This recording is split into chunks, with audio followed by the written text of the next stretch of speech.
Musa Hayasedo. Je voulais seulement vous faire en quelques points un parallélisme entre la Corée et le Vietnam.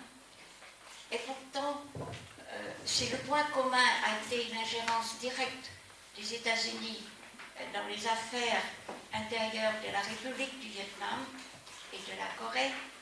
L'impact de la loi de sécurité nationale et le processus de la réunification diffèrent dans le temps, le contexte de la guerre froide et la présente situation géostratégique. Comme notre collègue a parlé sur la loi de sécurité nationale en Corée, je vais simplement vous parler de celle qui a été établie au Vietnam. Les points 3 de cette intervention concernent le respect, qui a été le titre de notre réunion d'aujourd'hui. Le respect. Pourquoi est-il nécessaire d'abolir la loi de sécurité nationale?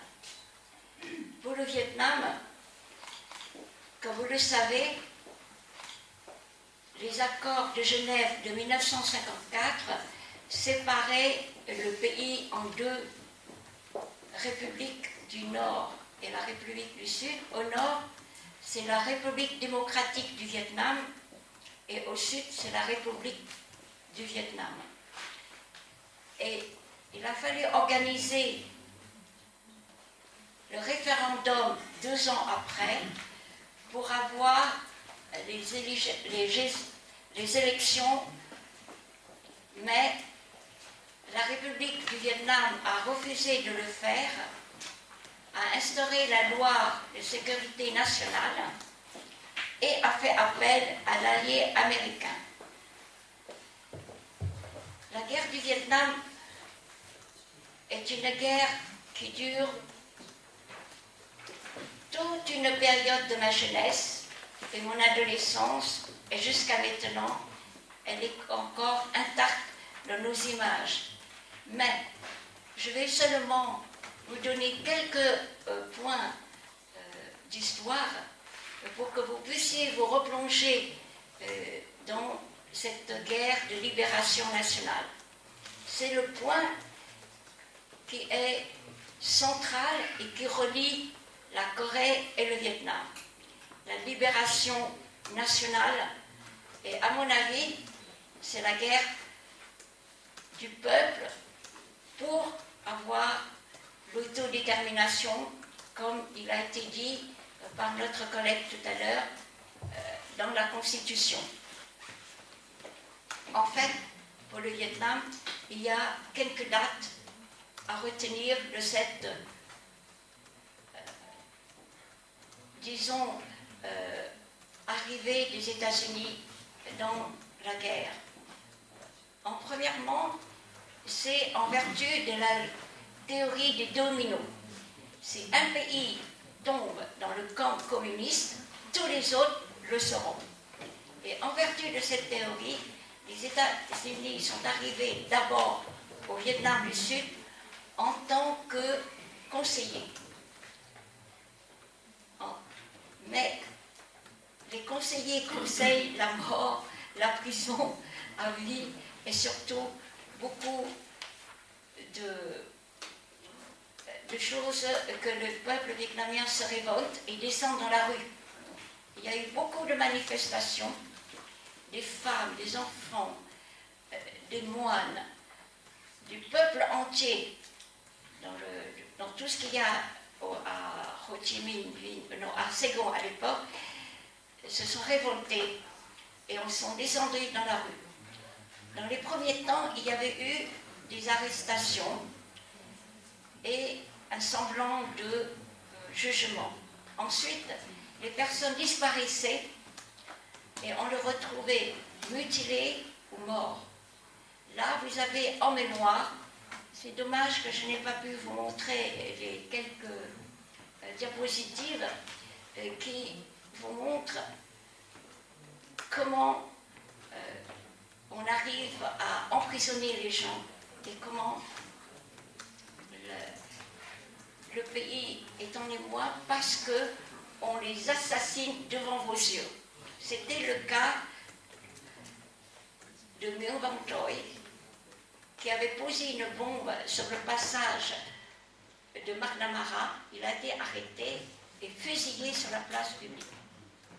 La deuxième image de cette loi, c'est le napalm, les bombes à billes. Et vous voyez l'image de cette petite fille qui s'enfuit. Là, ça a frappé les médias. Le troisième fait important, c'est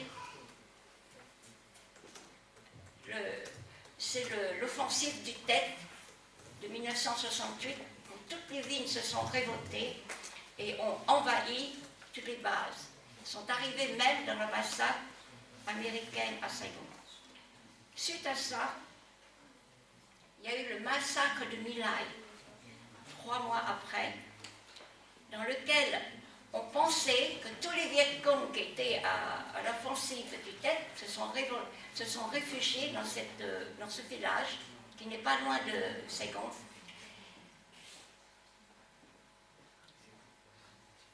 Les Américains sont arrivés, ont sorti femmes, enfants, et les avaient mitraillés. Parce que disons que ceux qui étaient restés dans ce village étaient les Viet Cong, parce que les autres sont partis au marché. Les 3 faits que je viens de vous montrer ont révolté le monde entier et la solidarité internationale s'est organisée pour amener les États-Unis à Paris pour les accords de Paris. Là, il y avait 4 délégations, les États-Unis, la République du Vietnam, la République démocratique du Vietnam et le gouvernement révolutionnaire provisoire. Mais les accords de Paris ont été signés le 27 janvier 1973, n'ont pas arrêté la guerre au Vietnam. La République du Sud a refusé et en 2 ans a installé la vietnamisation, c'est-à-dire que le retrait des Américains laisse place à la guerre civile, vietnamien contre vietnamien.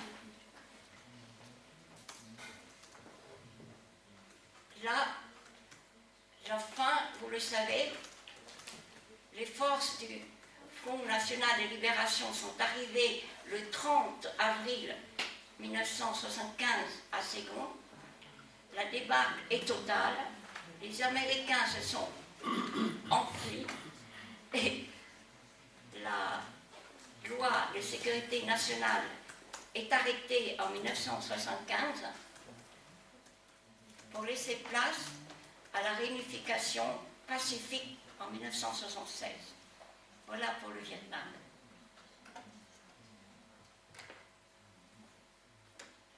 Le point essentiel et commun entre la Corée et le Vietnam, cette loi de sécurité nationale, vous avez déjà entendu pour la partie coréenne. Je vais passer à la 3e partie de mon exposé qui est très simple puisqu'on parle de respect.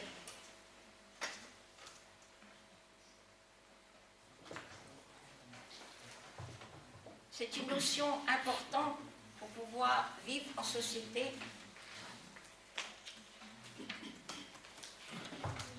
Et cette loi que nous venons d'écouter, aussi bien au Vietnam qu'en Corée du Sud, bat tous les records du contre-respect, de la non-respect. Et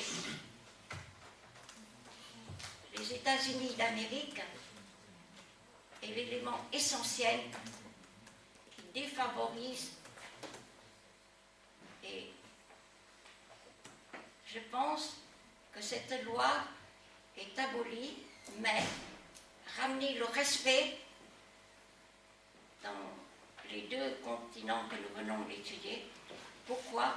Parce que c'est important qu'elle soit humaine, qu'elle soit là, et pour éviter la guerre, la désolation, et aussi soutenir les peuples comme les Coréens qui demandent cette réunification, parce qu'elle est juste, cette cause. Et nous la soutenons, et je vous invite à la soutenir jusqu'au bout pour cette réunification. Je pense qu'au cours de toute cette partie de l'après-midi, nous allons apprendre beaucoup plus, et je vais vous conclure en disant comme Spinoza qu'il ne faut ni rire, ni pleurer, mais comprendre. Et j'ajoute qu'il faut agir.